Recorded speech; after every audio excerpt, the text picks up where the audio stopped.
Hello friends. അപ്പോൾ ഇന്ന് ഭാരത ബന്ദാണ്. അപ്പോൾ ആർക്കും പണിയൊന്നുമില്ല. രാജേഷേട്ടൻ വണ്ടി എടുത്തില്ല, അവരുടെ ഫ്രണ്ട്സിനും പണിയില്ല. അപ്പോൾ വിചാരിച്ചു എന്നാൽ എല്ലാവരും കൂടിയിട്ട് അന്ന് ഒരാളുടെ വീട്ടിലേക്ക് പോയി ഫുഡൊക്കെ ഉണ്ടാക്കി വെച്ച് കഴിച്ചിട്ട് അവിടെ സ്പെൻഡ് ചെയ്യാന്ന്. അങ്ങനെ ഞങ്ങൾ അശോകേട്ടൻ്റെ വീട്ടിലേക്കാണ് പോയത് കേട്ടോ. അശോകേട്ടൻ്റെ വീട് അവനിമോളുടെ സ്കൂളിൻ്റെ അടുത്ത് തന്നെയാണ്. അവനിമോളുടെ സ്കൂളത്തെ ടീച്ചറാണ് അശോകേട്ടൻ്റെ ഭാര്യ സുജിത ചേച്ചി. അപ്പം ഞങ്ങൾ അങ്ങോട്ട് പോയി. തലേ ദിവസം തന്നെ ചിക്കനും അതുപോലെ റൈസൊക്കെ മേടിച്ചിട്ട് കൊടുത്തിട്ടുണ്ടായിരുന്നു.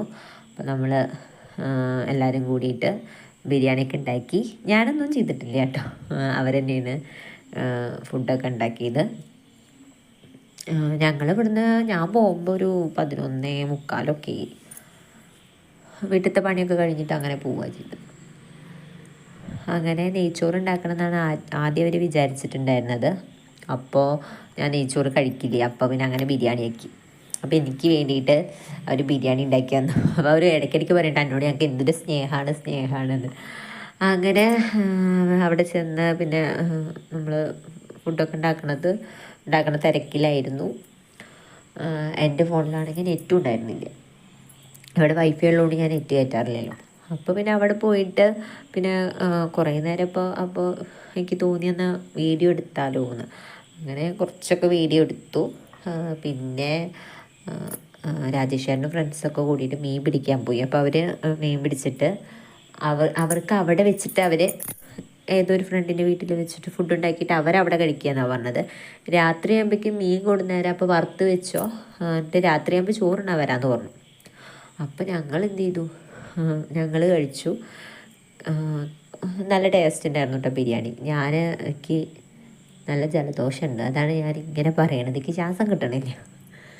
അപ്പോൾ ബിരിയാണിയൊക്കെ അടിപൊളിയായിരുന്നു. എല്ലാവരും ആദ്യം പിള്ളേർക്ക് കൊടുത്തു, അതിനുശേഷം പിന്നെ ഞങ്ങൾ ടേബിളിൽ പോയിരുന്ന് കഴിച്ചു. പിന്നെ കുറേ നേരം ഇരുന്നിട്ട് ഇങ്ങനെ വർത്താനൊക്കെ പറഞ്ഞപ്പോൾ ഞങ്ങനെ തോന്നി പുറത്തേക്കൊക്കെ ഒന്ന് പോവാമെന്ന്. ബോറടിക്കാൻ വെച്ചാൽ പിള്ളേരപ്പം അങ്ങനെ പറയുന്നുണ്ട് വായോ പോവാ അവിടെ അവരെ വീടിൻ്റെ ബാക്കിൽ പാടുണ്ട്. അപ്പം പാടത്തേക്ക് പോവാന്ന് പറഞ്ഞിട്ട് ഭയങ്കര വാശി.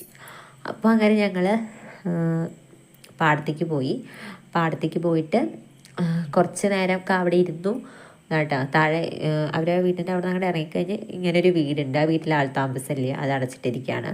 പിന്നെ ഒരു പറമ്പ്, നല്ല കാറ്റ് വീശുന്നുണ്ടായിരുന്നു കേട്ടോ, നല്ല രസമുള്ള സ്ഥലം. ഒരു പറമ്പ്, ഒരു പൊട്ട കിണർ, കണ്ടു കഴിഞ്ഞാൽ കുളം പോലെ തോന്നും. അങ്ങനെ ആ വഴിക്കൂടെയൊക്കെ പോയി പാടത്തേക്ക് പോയിട്ട് കുറേ നേരം അവിടെ ഇരുന്നു.